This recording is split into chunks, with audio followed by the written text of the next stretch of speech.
కాంగ్రెస్ ప్రభుత్వంపై బీఆర్ఎస్ నాయకుడు RS Praveen Kumar fire అయ్యారు. రేవంత్ రెడ్డి ప్రభుత్వం ఆదివాసీలను మోసం చేస్తోందని ఆరోపించారు. ఆదివాసీలకు అన్యాయం జరుగుతుంటే మంత్రి కొండా సురేఖ స్పందించకపోవడం దారుణమన్నారు. టైగర్ రిజర్వ్ కోసం 339 గ్రామాల ప్రజలు ఒప్పుకున్నట్లు అధికారులు అబద్దాలు చెబుతున్నారని ప్రవీణ్ కుమార్ ధ్వజమెత్తారు. వెంటనే ప్రభుత్వం తీసుకొచ్చిన జీవో 49ను ఉపసంహరించుకోవాలని ఆయన డిమాండ్ చేశారు.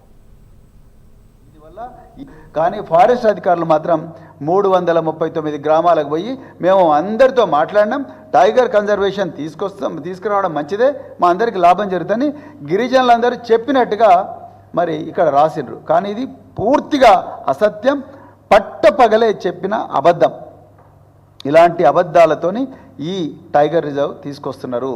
దీనివల్ల 7 లక్షల మంది గిరిజనులకు అన్యాయమయ్యే పరిస్థితి ఉన్నది. ఒకప్పుడు కేసీఆర్ గారేమో గిరిజనులకు పోడు భూములకు పట్టాలిచ్చి వాళ్లకు రైతు బంధు ఇచ్చి వాళ్ళు పంట వేసుకోవడం కోసం రకరకాల కార్యక్రమాలు మరి చేస్తే ఈరోజు వాళ్ళ నోటికాడ కూడి తీసే పరిస్థితి ఇలా ఉన్నది. ఇదే రేవంత్ రెడ్డి మరి ఒకవైపు ఆపరేషన్ కగార్ను నేను ఖండిస్తున్నా అని చెప్తాడు, అక్కడ ఆదివాసీలే చచ్చిపోతున్నారు. మళ్ళీ ఇదే Revanth Reddy tiger conservation zone అని చెప్పేసి కొత్త జీవో తీసుకొచ్చి ఆదివాసీలందరూ కూడా రోడ్ల మీద పడి చనిపోయి పస్తులుండి చనిపోయే ప్రమాదం ఉన్నది. ఇలా అటవీ శాఖ మంత్రి ఎవరు తెలంగాణ రాష్ట్రానికి? కొండా సురేఖ గారు. ఒక్క రోజైనా కొండా సురేఖ గారు